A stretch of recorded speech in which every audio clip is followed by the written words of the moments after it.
Hey everybody, this is Brian Boyle and welcome to episode 67 of The Mesh Tongue. Hopefully you're having a great day today, and it has been a fantastic day. Middle of the day, it's hump day, it's Wednesday. So hopefully if you've got any big plans for this weekend, make sure that you're getting your rest today and tomorrow.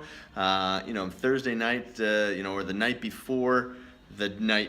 So like if you're racing Saturday, 2 nights before is when you're gonna wanna get all of your rest.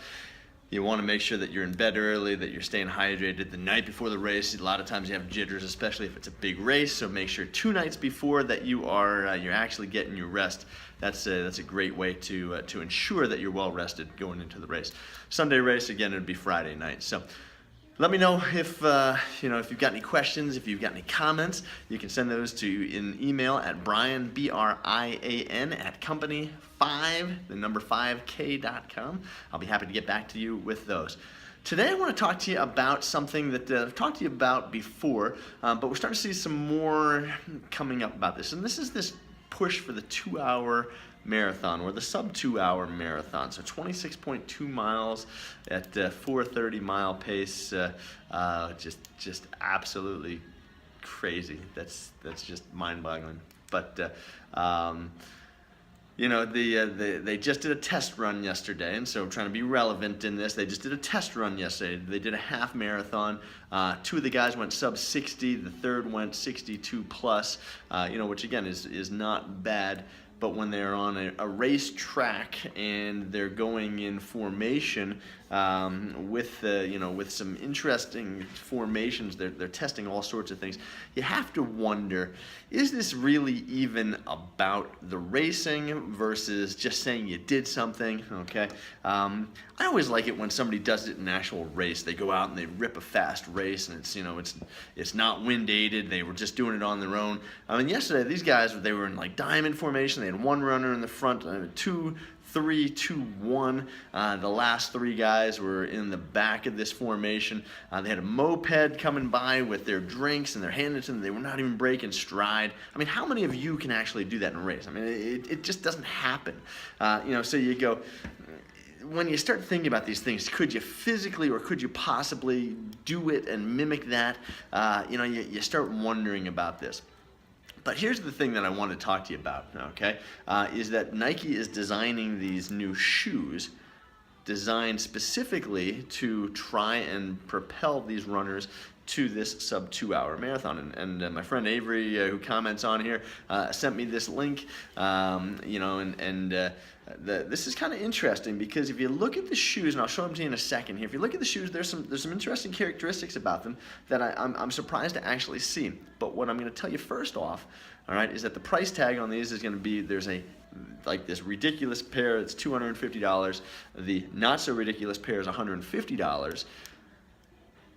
Don't get all caught up in this, because some of the researchers are saying, oh, okay, this one guy, they have these plates and all this. One of the researchers, designed the sprinter's plate and returned a 2% faster effort, which again, over the long haul can be significant, especially in a marathon. Maybe, 2% is not as much in a 100-meter race, but over 26.2, I mean, 2% is significant.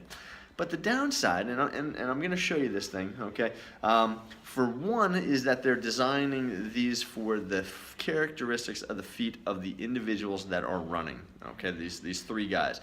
Now, you want to talk about biomechanical specimens. That's exactly what they are. You and I, not necessarily biomechanical specimens, okay? Chances are if we were, we'd be running, this crazy fast.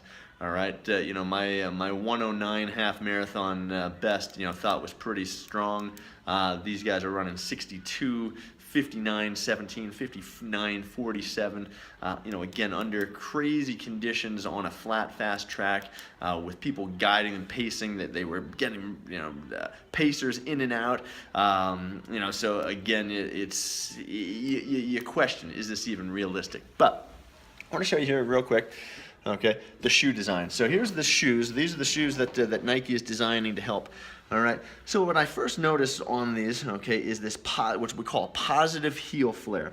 Okay, so the heel counter is stuck here. Okay, you come down off of that. You've got this positive heel flare. This is really, really common in trail runners. All right, the design was supposed to kind of help on terrain and not letting the foot collapse. The downside, okay, and here's the downside of this. All right, is that there's been some links to anterior stress on the tibia, okay, so shin splints, compartment, you know, there's been some links. So if you're not a biomechanical specimen, if you're a heavy heel striker, okay, and all of a sudden, and now we got some video going here, because I started the darn thing, but anyway,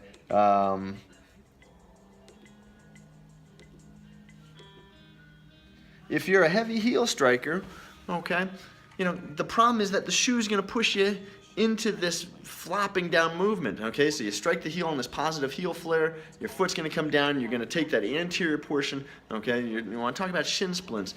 So the key that is they start marketing this as they start hearing more and more. I mean, Wired Magazine had this in it, for goodness sakes. No longer just Runner's World. I mean, this is getting a lot of attention. Nike's really pushing this. Be really, really careful if you happen to go out to buy these shoes because you think, oh, I'm gonna run faster, I'm gonna be fine. If you are typically a heel striker, unless you can get into mid-foot stance or before, okay, or to the forefront, you're gonna have a really tough time in this shoe. All right, so we've talked about this before. Go to the shoes that actually feel comfortable, that fit you. Okay, don't buy something because some dude's gonna run like a sub 2-hour marathon and you think you gotta have the best gear just like this guy, okay, because that's a fallacy. This, you know, the Spike Lee and Michael Jordan talked about this. Gotta be the shoes, Mike, it's gotta be the shoes. I grew up with that junk thinking that was the thing. And reality is that you're taking a physical specimen that's already a physical specimen. They're already fantastic runners. They're biomechanical, like, you know, whatever. The right word is that these monsters, if you will, they're just physical specimens. They're taking these shoes, they're adding some scientific components into it. I don't think it's going to be a real big thing for the majority of people. Okay, so that's my value for today. Don't get sucked into the hype. Okay, it's cool. It'll be interesting to see if somebody does this in a race. I'll be more excited when somebody does this, you know, at the Berlin Marathon in Chicago. You know, one of these faster courses that somebody says, hey, you know what? Yeah, dude, I just rocked this sub 2-hour you know, marathon and you know, won by 2 minutes because somebody else ran a 2:02. So that's my gist of it. Hey, this is episode 67 of The Mesh Tongue. This is Brian Boyle. Check out runpainless.com. And as I always say, hopefully you get some value from this. Share this with your friends, your family, your training partners. But whatever you do, don't go hurting yourself to come back. I'll see you again tomorrow for episode 68. And have a great day. I'll see you again.